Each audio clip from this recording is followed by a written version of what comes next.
पाकिस्तान ने अपने लिए ही जो गड्ढा खोदा वो किसी ने सोचा नहीं था, क्योंकि पूरी दुनिया के सामने भारत ने साफ कर दिया कि भारत का अब अगला कदम पीओके की तरफ है। आज इस खबर में हम आपको दिखाएंगे कि आखिरकार कैसे थर थर कांप रहा है पाकिस्तान। तो चलिए शुरुआत करते हैं। नमस्कार, स्वागत है आपका हेडलाइंस इंडिया पर। मैं हूं नवीन चौहान। इसे कहते हैं कि अपने लिए गड्ढा खोदना। इमरान खान ने यूएन के मंच पर कश्मीर का राग अलापा।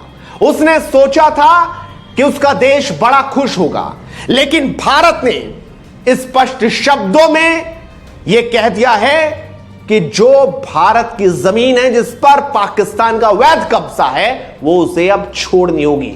यानी यूएन के मंच से अब भारत ने पीओके को अपना करने की तैयारी कर ली है। सबसे पहले तो आपको वो तारीख याद होनी चाहिए जब भारत ने एक झटके में कश्मीर से धारा 370 और 35 से समाप्त कर दी थी। 5 अगस्त की इस तारीख को देश के गृह मंत्री ने जो फैसला लिया था, सबसे पहले आप वो देखिए, और उसमें ही जिक्र हो गया था कि वो पीओके, उसके लिए तुम अपनी जान भी दे देंगे। जरा सुनिए। जम्मू और कश्मीर बोलता हूं तो पीओके इसके अंदर ही आता है। एक सेकंड भाई, सुनो तो, सुनिए तो, आप मुझे बोलने नहीं देंगे। आप मैं स्पष्ट करता हूं, माननीय मंत्री जी प्लीज। मैं जब जम्मू एंड कश्मीर बोलता हूं, माननीय सदस्य, इसलिए एग्रेसिव हूं कि जम्मू एंड कश्मीर के पीओके को आप भारत का हिस्सा नहीं मानते हो क्या? एग्रेसिव ना हो, जान दे देंगे इसके लिए। क्या बात कर रहे हो आप? एग्रेसिव होने की क्या बात कर रहे हो? जान दे देंगे इसके लिए। तो देखा आपने आखिरकार किस तरीके से इशारा तो तभी हो गया था कि पीओके पर जल्द भारत का कब्जा होगा, यानी जल्द वो भारत के पास होगा। लेकिन अब यूएन में जिस तरीके से पाकिस्तान ने अपना भड़बोलापन दिखाया, उसने कोशिश तो यह की थी कि उसके देश के लोग बड़ा खुश होंगे, बहुत वाहवाही करेंगे इमरान खान की, लेकिन अब वो टेंशन में है। उन्हें डर सता रहा है कि पीओके भी जल्द जाने वाला है। और दरअसल ये हम ऐसे ही नहीं कह रहे हैं, आप समझिए कि इतने बड़े मंच पर जब पूरी दुनिया देख रही हो और तब भारत पीओके का जिक्र करे तो ये महज इत्तेफाक नहीं हो सकता। संयुक्त राष्ट्र महासभा में भारत की प्रथम सचिव स्नेहा दुबे ने जो बात कही उस पर आपको गौर करना चाहिए। स्नेहा दुबे ने पाकिस्तान के इस प्रपंच को तो सिरे से खारिज कर ही दिया, लेकिन अपना अगला कदम पीओके की तरफ बढ़ा दिया है। और उनकी इस बात से आप भी समझ जाएंगे कि आखिरकार अब अगली तैयारी क्या है।